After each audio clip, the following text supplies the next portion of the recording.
Theory of photo elasticity. तो ये अपना मॉड्यूल 3 का टॉपिक है। ऐसा मतलब थ्योरी क्वेश्चंस कई बार आया हुआ है पीवाईक्यू में। तो ये फोटो इलास्टिसिटी बहुत ही इंटरेस्टिंग टॉपिक है। तो इसको मैं जल्दी से एक बार डेफिनेशन पढ़ते हैं और एक बार डायग्राम्स देखते हैं और इसका मतलब एक्सपेरिमेंट का मुझे एक अच्छी क्लिप मिली है, तो उसको मैं बाद में क्लिप भी लगा दूंगा, तो फिर उस क्लिप से देख सकते हो उसको। तो अपना थ्योरी ऑफ फोटो इलास्टिसिटी, तो हमने अपना सेकंड सेमेस्टर में बेसिक इंजीनियरिंग फिजिक्स में हमने पोलराइजेशन ऑफ लाइट पढ़ा है ना, तो वो ये टॉपिक अपना उससे काफ़ी रिलेटेड है। तो एक बार देखते हैं डेफिनेशन क्या कहती है। डेफिनेशन कहती है photo elasticity. What is photoelasticity? So photoelasticity is an experiment method used to determine stresses in a material by studying the changes in the light patterns called fringes when the material is subjected to load.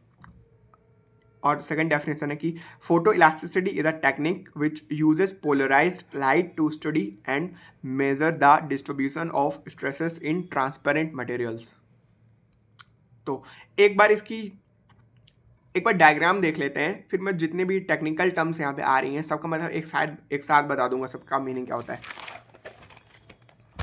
देखो एक बार हम ये diagram देखते हैं, photo elastic experiment. तो यहाँ पे वैसे तो इसको हमने सेकंड सेमेस्टर में भी पढ़ा है, लेकिन एक बार देख लेते हैं, एक बार मतलब देखते हैं डायग्राम में हो क्या रहा है। कि हमारे पास है एक लाइट सोर्स से बेसिकली या तो वाइट लाइट या एक मोनोक्रोमेटिक लाइट निकलती है। अब मोनोक्रोमेटिक लाइट का मतलब होता है, मतलब मोनो का मतलब होता है वन, और एक ऐसी लाइट या तो वो वन कलर की हो या एक मतलब सिंगल वेवलेंथ की हो। और सेकंड फिर अपना आ जाता है पोलराइजर। अब देखो ये इन सब टर्म्स का मतलब अभी बताऊंगा, पहले देख लेते हैं। लाइट अपना पोलराइजर से पास करती है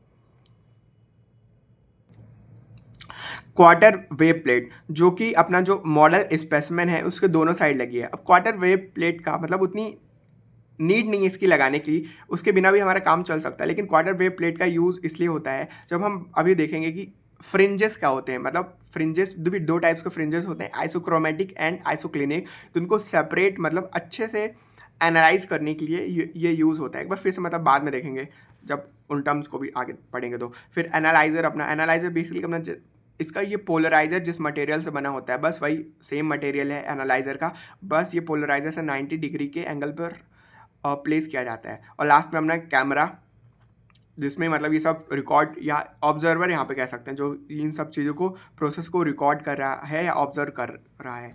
अब देखते हैं यहाँ पे, हाँ एक चीज़ है मॉडल स्पेसिमेन। अब मॉडल स्पेसिमेन का क्या मतलब होता है।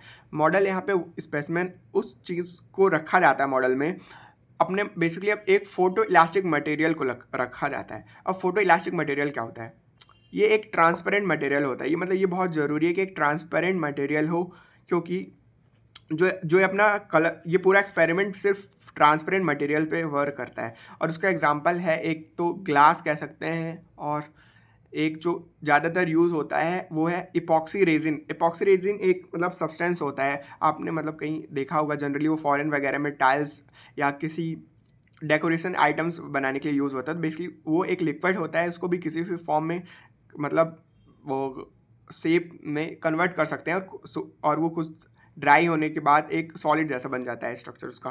तो मॉडल्स बनाने में यूज़ होता है अपना इपॉक्सी रेजिन। तो हम बाद में फिर से मतलब आएंगे इस पर लोड। हाँ, और जो अपना जो भी मॉडल है ना, उसमें लोड लगना ज़रूरी है, क्योंकि जब लोड लगेगा तभी उसमें different types of colour patterns बनेंगे या डिफरेंट टाइप्स ऑफ फ्रिंजेस बनेंगे कह सकते हैं। तो हमने अब ये पढ़ लिया। हाँ, अब मैं कुछ टेक्निकल टर्म्स हैं वो बता देता हूँ। वैसे तो ये मतलब हमने बेसिक इंजीनियरिंग फिजिक्स में पढ़ी है, लेकिन फिर भी बता देता हूँ कि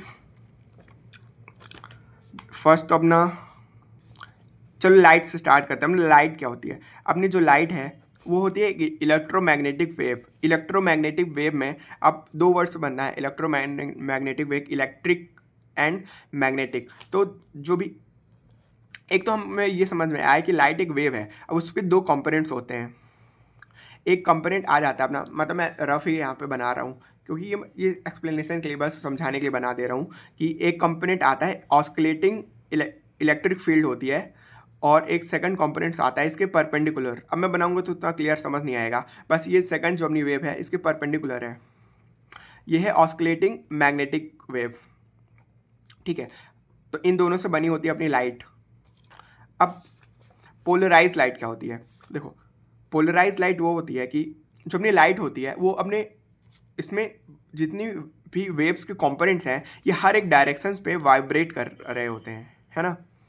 और एक सब अपना एक फिर उसको एक पोलराइज़र एक ट्रांसपेरेंट मटेरियल होता है, उसकी एक प्रॉपर्टी होती है कि उससे पास होने के बाद लाइट्स में सिर्फ वही वेव पास होती है जो सिर्फ एक ही डायरेक्शन में वाइब्रेट कर रही होती है। तो जब लाइट पोलराइज लाइट मतलब कि पोलराइज लाइट वो लाइट होती है जिसमें जो वेव सिर्फ एक ही डायरेक्शंस पे ऑस्किलेट कर रही होती है, उसको बोलते हैं पोलराइज लाइट। और अनपोलराइज लाइट उसका अपोजिट होता है कि उसके जो वेव्स होती हैं वो मल्टीपल डायरेक्शंस में मतलब रेंडमली ऑस्किलेट कर रही होती हैं अनपोलराइज लाइट पे। तो अपना हमने पढ़ लिया लाइट के बारे में एंड पोलराइज लाइट पढ़ लिया। हाँ, और पोलराइजर भी देख लिया कि वो मटेरियल पोलराइजर मतलब जो अनपोलराइज लाइट को पोलराइज लाइट में कन्वर्ट करता है। अब देखते हैं एनालाइजर मतलब क्या होता है। एनालाइजर बेसिकली जस्ट पोलराइजर है, लेकिन पोलराइजर मतलब जैसे मटेरियल है, बस इसको एक डिफरेंट एंगल पे लगाया जाता है। पोलराइजर से 90 डिग्री एंगल पे लगाया जाता है। और जो अपना जो लाइट मॉडल स्पेसिमेन होगा ट्रांसपेरेंट। और एग्जांपल के लिए मान लेते हैं यहाँ पे इपॉक्सी रेजिन यूज़ हो रहा है, तो इस पर जो पैटर्न बनता है लाइट का एनालाइजर पे बनता है। अब पैटर्न किस तरह से हो सकता है? तो हमने इंटरफेरेंस पढ़ा होगा। इंटरफेरेंस जैसे कि हमने इंटरफेरेंस ऑफ फ्रिंजेस में हमने सर्कुलर फ्रिंजेस पढ़े हैं, ऐसे पैरेलल फ्रिंजेस होते हैं उसी तरह से। तो फ्रिंजेस क्या होता है? फ्रिंजेस लाइट के पैटर्न्स होते हैं डिफरेंट टाइप्स के। और हाँ, हमने पढ़ा है कि dark fringes and light fringes. तो अब यहाँ पे मतलब हम जो लाइट का पैटर्न बनता है पूरा मतलब एक डार्क के साथ कलरफुल पैटर्न बनता है जो हम एक्सपेरिमेंट में देखेंगे। तो मेरे ख्याल से अब मैंने सब चीज़ें यहाँ पे बता दी हैं। तो अब चलो फिर एक्सपेरिमेंट देखते हैं कैसा होता है। तो इस एक्सपेरिमेंट में क्या करते हैं कि हमारे पास ट्रांसपेरेंट मटेरियल्स पे पोलराइज लाइट लगती है और उसके कारण इस पे बेसिकली 3 डिफरेंट टाइप्स के फ्रिंजेस या कलर पैटर्न्स बनते हैं, जिनमें अपना तो पहला है डार्क फ्रिंजेस। जहाँ पे डार्क कलर है मतलब वहाँ पे स्ट्रेस बिल्कुल नहीं लग रहा है, और जहाँ पे वाइट है उसका मतलब वहाँ पे मैक्सिमम स्ट्रेस लग रहा है, और जहाँ पे कलर पैटर्न्स हैं वहाँ पे मीडियम स्ट्रेस लग रहा है। हमने वो एक्सपेरिमेंट देख लिया अच्छे से। तो मैंने वो एक फॉरेन यूट्यूब चैनल था, क्लोज इंटेल नाम है शायद उसका, तो उससे लिया था वो वाली क्लिप। तो उसमें मतलब काफ़ी अच्छे से बताया था। तो उसने कटलरी आइटम्स यूज़ किए थे ट्रांसपेरेंट। तो इसमें मैं बेसिकली अब उसकी एप्लीकेशन बताना चाहता हूँ कि उसका यूज़ क्या होता है। तो हम सिविल इंजीनियरिंग में ऐसा करते हैं कि जैसे हमारे पास हमें जैसे कि ब्रिजेस बनाने होते हैं इंजीनियर्स को, तो उसमें उन्हें देखना होता है कि जैसे ये ब्रिज हो गया तो उसमें कौन से पार्ट पे स्ट्रेस कितना लग रहा है, ये एनालाइज करने के लिए इस एक्सपेरिमेंट का यूज़ किया जाता है। तो हमने एक मतलब सबसे पहले पढ़ा था कि जो अपना फोटो इलास्टिसिटी होता है वो ट्रांसपेरेंट मटेरियल पे वर्क करता है। तो पहले तो एक मतलब हम डेफिनेशन फिर से देख लेते हैं। Photoelasticity is an experiment method use to determine stresses in a material by studying the changes in light patterns called fringes when the material is subjected to load. And photoelasticity is a technique which uses polarized light to study and measure the distribution of stresses in transparent materials. तो यहाँ पे भी transparent materials लिखा है। लेकिन जो अपना bridge वगैरह होते हैं या कोई मशीन के पार्ट में भी स्ट्रेस, कोई मशीन मैकेनिकल इंजीनियर्स होते हैं उनको भी मशीन्स के पार्ट्स में, जैसे मशीन्स डिफरेंट टाइप्स की होगी, शाफ्ट, फ्लाई व्हील्स, या जो हमने अभी जस्ट पढ़ा था पिछले स्ट्रिंग फिटिंग में शाफ्ट वगैरह पढ़ा था, तो या पुली उसमें भी हमें स्ट्रेसर निकालने हो सकते हैं। लेकिन वो तो ट्रांसपेरेंट नहीं होते हैं, क्योंकि मेटल के बने होते हैं, वो ट्रांसपेरेंट नहीं होते हैं। और जो अपनी कंक्रीट स्ट्रक्चर्स होते हैं वो ट्रांसपेरेंट मटेरियल के नहीं होते। तो इसमें ऐसा किया जाता है कि अपना इपॉक्सी रेजिन एक ट्रांसपेरेंट मटेरियल होता है। तो उससे हम मॉडल बना लेते हैं यहाँ पे। जैसे कि यहाँ पे लिखा हुआ है मॉडल स्पेसिमेन, तो हम एक मॉडल बनाते हैं। फॉर एग्जांपल इपॉक्सी रेजिन से एक ब्रिज का मॉडल बना लिया, या एक किसी मशीन के पार्ट जस्ट उसके शेप मतलब सिमिलर शेप में एक मॉडल बना लेते हैं। फिर उसमें देखते हैं कि किस तरह से स्ट्रेस लग रहे हैं। तो बस अब मेरे ख्याल से क्लियर हो गया कि इसका एप्लीकेशन कैसे होता है, मतलब यूज़ कैसे होता है। अब इसका प्रिंसिपल देख लेते हैं। तो इसका प्रिंसिपल तो बेसिकली डबल रिफ्रैक्शन पे बेस्ड है। तो एक बार मैं रिफ्रैक्शन बता देता हूँ क्या होता है। देखो, रिफ्रैक्शन का क्या मतलब होता है। रिफ्रैक्शन हमने पढ़ा है बेसिकली क्या होता है, जस्ट एक ट्रांसपेरेंट मटेरियल से कोई लाइट पास करती है और बेंड हो जाती है, तो उसको बोलते हैं रिफ्रैक्शन, मतलब bending of light in a transparent material. अब ट्रांसपेरेंट मटेरियल के अंदर जो लाइट बेंड कितनी कितनी करेगी, ये मतलब डिपेंड करता है उसके रिफ्रैक्टिव इंडेक्स पे। तो देखो, तो हाँ, एक चीज़ मैं बताना भूल गया कि जो अपना मटेरियल है ना, जैसे कि जो फोटो इलास्टिक मटेरियल है वो होता है आइसोट्रॉपिक। आइसोट्रॉपिक का मतलब होता है कि फिजिकल प्रॉपर्टीज सिमिलर होती हैं मटेरियल पे किसी भी डायरेक्शन पे। अब फिजिकल प्रॉपर्टी में एक तो प्रॉपर्टी आ जाती है अपने रिफ्रैक्टिव इंडेक्स सिमिलर होता है। जब उस पर लोड नहीं लग रहा होता है तो उस मटेरियल पे फोटो इलास्टिक मटेरियल, एग्जांपल के लिए यहाँ पे मॉडल स्पेसिमेन, जो कि एग्जांपल के लिए हम ग्लास कंसिडर कर सकते हैं या इपॉक्सी रेजिन का कोई भी मॉडल बना हो वो कंसिडर कर सकते हैं। तो उसमें रिफ्रैक्टिव इंडेक्स सिमिलर होगा जब उस पर लोड नहीं लग रहा होगा। लेकिन अब उसमें एक चेंज आता है, जैसे उस पर लोड लगता है ना, तो जब उस पर आइसोट्रॉपिक मटेरियल वो होता है जब उस पर उसकी रिफ्रैक्टिव इंडेक्स सिमिलर होता है पूरी उनके उसके हर एक कॉर्नर पे। लेकिन जैसे ही उस पर लोड लगता है तो जो अपना आइसोट्रॉपिक मटेरियल कन्वर्ट हो जाता है नॉन आइसोट्रॉपिक मटेरियल, जिसे हम एनिसोट्रॉपिक मटेरियल बोलते हैं, उसमें बन जाता है। मतलब उस पर दो रिफ्रैक्टिव इंडेक्स बेसिकली आ जाते हैं। अब इन दो रिफ्रैक्टिव इंडेक्स अगर दो होते हैं, उनको उसके प्लूरल फॉर्म को हम इंडाइसेस बोलते हैं। तो दो रिफ्रैक्टिव इंडाइसेस के कारण अपनी जो लाइट है वो दो डिफरेंट रेस में डिवाइड हो जाती है। देखो, इस चलो समझ में भी ना आ रहा हो, हमें सिर्फ मतलब एक बेसिक आइडिया चाहिए कि होता कैसे है रिफ्रैक्शन में। तो एक को बोलते हैं हम ऑर्डिनरी रे और एक को बोलते हैं एक्स्ट्रा ऑर्डिनरी रे। तो बस चलो अब आगे देखते हैं यहाँ पे। This theory is based on the property of temporary double refraction. जो हमने अब डबल रिफ्रैक्शन पढ़ लिया, जब रिफ्रैक्शन दो रिफ्रैक्टिव इंडाइसेस के कारण दो लाइट रेस बनती हैं, उसको बोलते हैं दो डबल रिफ्रैक्शन, या उसको हम बाई डिफरेंजेंस भी कह सकते हैं, shown by certain transparent materials like epoxy, glass और plastic when they are stressed. और ये सब तभी होता है डबल रिफ्रैक्शन जब उस पर स्ट्रेस अप्लाई हो रहा होता है। और when light passes through an unstressed transparent material it travels uniformly। तो मैंने जो वही बताया कि जब हमारा स्ट्रेस नहीं लग रहा होता है तो मटेरियल अपना होता है आइसोट्रॉपिक। तो but when the same material, वही same material is stressed it behaves like a double refracting crystal. मतलब कि वो नॉन आइसोट्रॉपिक मटेरियल बन जाता है, splitting light into two rays. First rays है अपनी ऑर्डिनरी रे और सेकंड है extraordinary ray. These two rays travel with different velocities, producing a phase difference between them. When recombined, they produce light and dark bands known as fringes। तो अपना फिर यही जो हमने पोलराइज लाइट का concept आ गया और फ्रिंजेस का कंसेप्ट आ गया। तो अब नेक्स्ट देखते हैं कि किस टाइप के फ्रिंजेस हैं यहाँ पे। देखो, टाइप्स ऑफ फ्रिंजेस। अब दो टाइप्स के फ्रिंजेस यहाँ पे बताया गया है, एक आइसोक्रोमेटिक फ्रिंजेस और अपना आइसोक्लिनिक फ्रिंजेस। तो आइसोक्रोमेटिक फ्रिंजेस क्या होते हैं, देखो इससे हमें मतलब इसका यूज़ क्या होता है, हमें सिर्फ इतना ही मतलब है। तो आइसोक्रोमेटिक फ्रिंजेस होते हैं वो रिप्रेजेंट्स पॉइंट्स ऑफ इक्वल और maximum principal stress appear as colour bands when the white light is use. तो पहले तो हम ना देख लेते हैं मतलब आइसोक्रोमेटिक फ्रिंजेस, वो जो हमने एक्सपेरिमेंट जो कलर मतलब बन रहे थे कलर बैंड्स, उसको बोलते हैं हम आइसोक्रोमेटिक फ्रिंजेस। और आइसोक्लिनिक फ्रिंजेस होते हैं usually appear as black lines when monochromatic light is used. तो ये होते हैं अपने आइसोक्लिनिक फ्रिंजेस होते हैं, जनरली जो ब्लैक कलर के लाइंस बन रही थी वो है आइसोक्लिनिक फ्रिंजेस।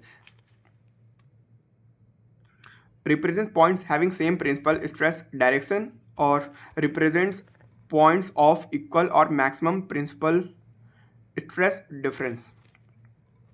तो मैंने मतलब जैसे कि बताया था कि जो अपना ब्लैक फ्रिंजेस शो करते हैं कि स्ट्रेस बिल्कुल नहीं लग रहा है वहाँ पे, और जो कलर फ्रिंजेस शो करते हैं कि मीडियम स्ट्रेस लग रहा है। और कलर में भी बेसिकली उसमें भी लेवल्स होते हैं, डिफरेंट लेवल, जैसे कि अपना जो येलो लग रहा है, येलो का मतलब होता है, देखो स्टार्ट होता है अपना डार्क मतलब नो स्ट्रेस, फिर येलो, फिर ऐसे रेड, और लास्ट में आ जाता है वाइट का मतलब होता है मैक्सिमम स्ट्रेस।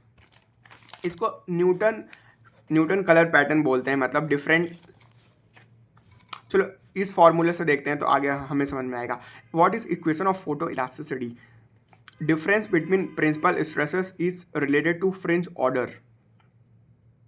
अब जो फोटो इलास्टिसिटी की इक्वेशन है अपना, ये एक तो लाइट और स्ट्रेस को कनेक्ट करती है बेसिकली। तो ये कहती है कि जो प्रिंसिपल स्ट्रेस का डिफरेंस है ना, तो वो इक्वल होता है एन जहाँ पे है fringe order, number of fringes and F materials की फ्रिंज वैल्यू, जो कि मटेरियल की प्रॉपर्टी है, और T is a thickness of specimen. और वैसे ये अपनी जो इक्वेशन है ये मतलब इसके दो वर्जन होते हैं, एक तो मेन ये अपना सेकंड वर्जन है जो मतलब एक्सपेरिमेंट में यूज़ होते हैं यहाँ पे।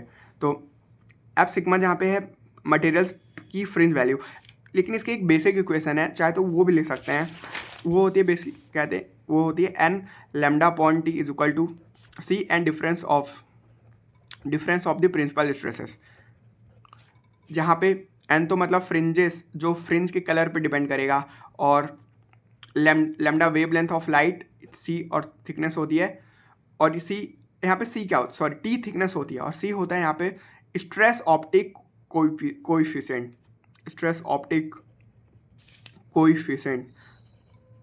अब जो अपनी इक्वेशन है ना, इक्वेशन ऑफ फोटो इलास्टिसिटी, इसको स्ट्रेस ऑप्टिक इक्वेशन भी कहते हैं, क्योंकि स्ट्रेस और ऑप्टिक मतलब लाइट को कनेक्ट करती है, जैसे कि मैंने मतलब स्टार्टिंग में बता दिया था।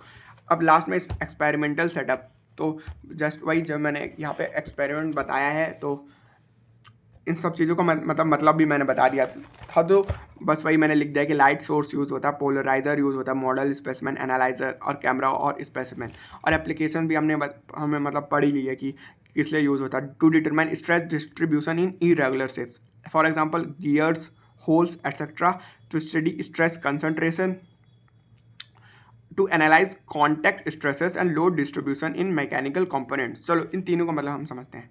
देखो, to determine stress distribution in irregular shape, तो हमने जैसे कि पढ़ा कि डिफरेंट कलर्स होते हैं, वो बताते हैं कि स्ट्रेस की बेसिकली मैग्नीट्यूड कितनी है, मतलब किस पोर्शन पे स्ट्रेस ज़्यादा लग रहा है।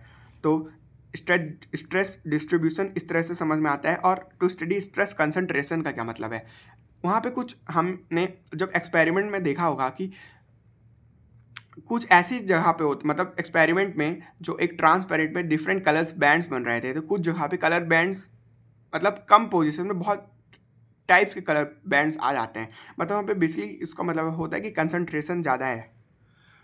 To analyse contact stresses and load distribution in mechanical components. अब लोड डिस्ट्रीब्यूशन से क्या मतलब होता है, हमें सिंपली पता है कि लोड जहाँ पे ज़्यादा होगा तो वहाँ पे स्ट्रेस ज़्यादा होगा। अब स्ट्रेस ज़्यादा होगा तो अपना जो लाइट है तो कैसा बनेगा, मतलब ज़्यादा स्ट्रेस मतलब वाइट लाइट बनेगा, और कम स्ट्रेस मतलब ब्लैक लाइट बनेगा। और उसमें कलर लाइट में भी डिफरेंट टाइप्स देख सकते हैं। मैं एक बार उसको भी अगर मतलब ज़्यादा डीप में जाना हो तो यहाँ पे कलर स्ट्रेस रिलेशनशिप देख सकते हैं कि जैसे कि फ्रिंज ऑर्डर, देखो जीरो स्ट्रेस मतलब अपनी डार्क या ब्लैक है तो जीरो स्ट्रेस होता है, और लो स्ट्रेस के लिए ग्रे, ब्लू और येलो रिप्रेजेंट करते हैं लो स्ट्रेस, और मीडियम स्ट्रेस को रिप्रेजेंट करते हैं रेड, ग्रीन और वॉलेट, और हाई स्ट्रेस को हाई स्ट्रेस रिपीटेड मतलब जो वही सेकंड अपने जो रेड, ग्रीन और वॉलेट हैं और ज़्यादा मतलब डार्क रेड, डार्क ग्रीन और डार्क वॉलेट हो जाते हैं।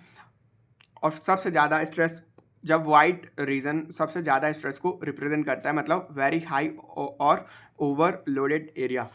इन सब का फ्रिंज ऑर्डर की वैल्यू भी है। और ये pattern mostly Newton's colour sequence follow करते हैं। तो ये बेसिकली न्यूटन्स कलर सीक्वेंस मतलब न्यूटन्स ने ये डिराइव किया है, मतलब